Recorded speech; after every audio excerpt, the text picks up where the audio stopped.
How's the wrist feeling? Feeling good. Yeah. Yeah, get my cast out next month. You've been just itching to get back. Yeah. Oh, yeah.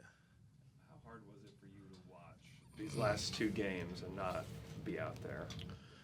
Yeah, it was super hard, especially, these being two important games. Just want to be out there with the guys and just try to impact the game. But, I thought I did my best, trying to be vocal. With you being out this season, or in the back half of the season, what did you learn and see and witness from this group and how they handled the last stretch there? Just our growth as a team is what I've seen. Just pretty much from sitting on the sideline, just from the beginning of the year, even training camp to the end of the year, the last game last night. Just our growth as a team, the steps we took. Super proud of the guys. They bought into everything, that this organization is about, and I'm looking forward to the following years. What stood out to you, Kenrich, about the strides that Shea made this season? What stood out to me? It was a ton of stuff. Defensively, he took, one of the biggest steps I've seen in a player take on that side of the ball. But I think the one thing that most people don't talk about is his leadership. Just the way he's able to kind of be himself, it affects the other guys. So, you see other guys like J-Dub have great seasons. And I think part of that is just kind of Shea's leadership and Shea taking him under his wing. What about what same sort of question. What impressed you about what you saw from him from the start of camp to where he finished? Yeah, I was real big on J-Dub even, before the season started. But, his growth, his confidence, from the beginning of the season to the end, I think that was the biggest thing. And the game slowed down for him. And he got super comfortable, and you can see kind of what he's able to do out there, and the sky's the limit for him. Why were you big on him before the season started? Just playing pickup with him, I knew he was going to be special, just, from the pickup games. Yeah, I can see it. Kenrich, Mark, he's described you multiple times as being like the soul of the locker room, basically. And after your injury, he said he was curious to see how you would lead when you're not out there on the court, and from the sidelines. How do you think you were able to do that? I thought I did pretty good. It's super hard when you're not playing, just to try to be continue to stay a part of the team, even when you're not in uniform. But I know that my 5 years being in the NBA, that I do have a voice. So I was able to kind of share some pointers and a couple game plan stuff with the guys that translated to the game. So I think I overall did a pretty solid job. What does it mean to you to be a key leader of this group that if everything goes like it should, this group should stay together for a long time? Right. What does it mean to you to kind of be a key piece of all of that? It means a lot, man. It means a lot. I hate to compare situations, but when I signed to TCU, we went 0-18 in the Big 12, and then before I left, we went to the tournament. I'm not saying that I'm a savior or anything, but I feel like kind of what I bring to the table is important. Looking at the last 2 years of where we were and just how we were able to grow, I couldn't be more proud of the guys and the coaches and this whole organization. Kenrich, we talk about all the time how you're the leader of the team, all that, which is impressive. But with it being such a young team, you're only 28 years old. Yeah. You kind of talk about the challenges that come with you still, being a relatively young player yourself, trying to lead a group of younger guys. That's a good question, man. Yeah. To everybody on the outside looking in, I feel like the old guy on the team. The guys, they call me old head. But, in reality, I'm 28, so I'm barely, in my prime and stuff like that. So but being around like a younger group like this, it brings something out of you. It makes you feel a little younger in a way. And, you know, just having a good group of guys like we got, sky's the limit, man. You guys are still a young team that has to learn on the fly, but Mark was also a young coach that had to learn on the fly. So have you seen any areas of growth in his coaching style? Oh, man. I definitely seen some areas of growth.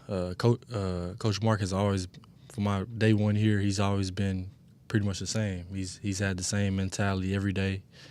He comes here and he shows up and he pushes us to another level. I think that him being able to hold everybody on the roster accountable from 1 to 16, even Shea, I think that that's his biggest kind of value that he brings to the team.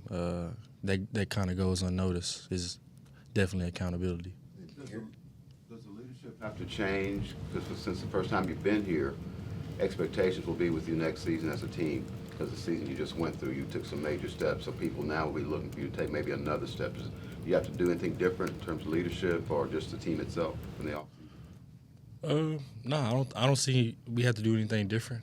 Just keep coming in and wanting to get better and getting better, and continue to trust what we got right here, and trust the team,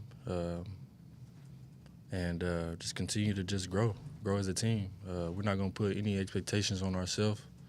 We're just going to continue to grow and continue to get better. In your time at TCU, just how much did that kind of help you appreciate the process, and did it kind of make it easier to go through something like this where you've already had that experience so far? Yeah, man, it definitely does. Just kind of being at the bottom, starting at the bottom, it does something to you. Kind of makes you a little hungry to win. And once you start winning, like we did this year, it's a different feeling, man. It makes you want to. It's contagious. Like it just makes you want to keep winning. So. Aaron is a guy that's been compared to you about doing the same things on the court as you. Do you see that comparison? And what do you think about that? Oh, yeah. Wiz has been great for us, been super reliable for us the whole year. We have a lot of similarities. I tell him, in his second year, he was way far along than I was in my second year. So I'm super happy for Wiggs and his success, and hopefully we can continue to get better. What did you see from Josh this year with his jump from his rookie season to year 2? His growth as a player. You could tell like the game also slowed down for him as well. We challenged him a little more on the defensive side this year, and he accepted the challenge. But it's not about just kind of being comfortable. It's about continuing to get better for Josh, and I'm pretty sure he's going to put the work in this summer to do that. Kenrich, earlier this season, Mark talked about sometimes he'll go into full court pressure, and sometimes he said that it would just be you getting the guys riled up, whether it be Trey or Wiggs. Just wanted to ask you about your relationship with Mark as he kind of allows you to be a coach on the floor, because not all coaches necessarily would give you that freedom. Yeah, for sure, man. That's one of the things I'm super thankful for. I'm super blessed to have a coach like that. It just shows kind of his trust he puts in me, and not only his trust, but the whole coaching staff. They trust me to kind of get the guys going and get them riled up, and I definitely take pride in that, and I definitely don't take it for granted. So I'm super thankful. Kenrich, I know you're itching to get back out on the floor. Just with your wrist, what's your focus for the offseason of getting back and getting healthy? Yeah, just kind of take it slow. Go through the rehab process. It's a little bit longer than I thought it would be, but I'm just looking forward to just getting back right and being able to get back on the floor and playing with these guys. So. What's the thing you miss the most while being out? Just the competitive side of the game, just being able to compete even at practice, in the game, definitely just being able to compete, man. I feel like I asked you last year what your like extracurricular activities would be during the off season. I feel like you said fishing, hanging out, stuff like that. Yeah. Is that still the same, or added anything to it this year? Well, I got a newborn, so my time is gonna be, my hands gonna be full the whole summer, whole off season. But other than that, though, it's gonna be a slow summer. Probably just get on the lake a little bit and just chill out. Like Hefner? Nah, not Hefner. Probably back home. Oh, okay. Yeah, back in Texas. Yeah. Who ended up winning the one-on-one battle between you and Trey? Before you got hurt? I won. I won. He not gonna tell you that, but I won. One last question for you. My boy Chauncey told me to ask you who has, well, he said y'all have had a one-on-one battle as well, multiple ones, and he said, what's the series count? So everybody is just one-on-one. Nah, me and Chauncey, we definitely had our battles in college, man. That's my boy. But I got the best of him. What did you learn about Chet this year? Chet, super confident, somebody that believes in himself and his abilities. And he was another guy that's just itching to play. He was itching to play this year. But I'm looking forward to playing with Chet for sure, just because him being able to be in that back line of the defense and can pressure up on the ball a little bit more, and knowing we got some rim protection in the back there. Was it hard not to think about the fact that you kind of have him waiting in the wings for next year all season, because you don't really haven't had anybody that's like him at all on the roster? Right. No, it wasn't hard because like once you're in the season, like you're rolling with who you got. But in certain games, you'd be like, man, Chet would be big for this game. It would be important for this game. But pretty much, man, you just roll with who you got and do it. Kenrich, last offseason, you signed your most comfortable NBA contract. Did that let you play any more free this season, knowing that you kind of were more secure? Yeah, man, definitely did. Definitely gave me a good peace of mind knowing that financially my family and I were good. Yeah, it's just kind of a security, like a good peace of mind, man, to be honest. Kenrich, you're one of the few vets on the team. You've had 2 big rookie classes the last couple of years. Are there any interesting rookie duties that you've employed on some of the young guys?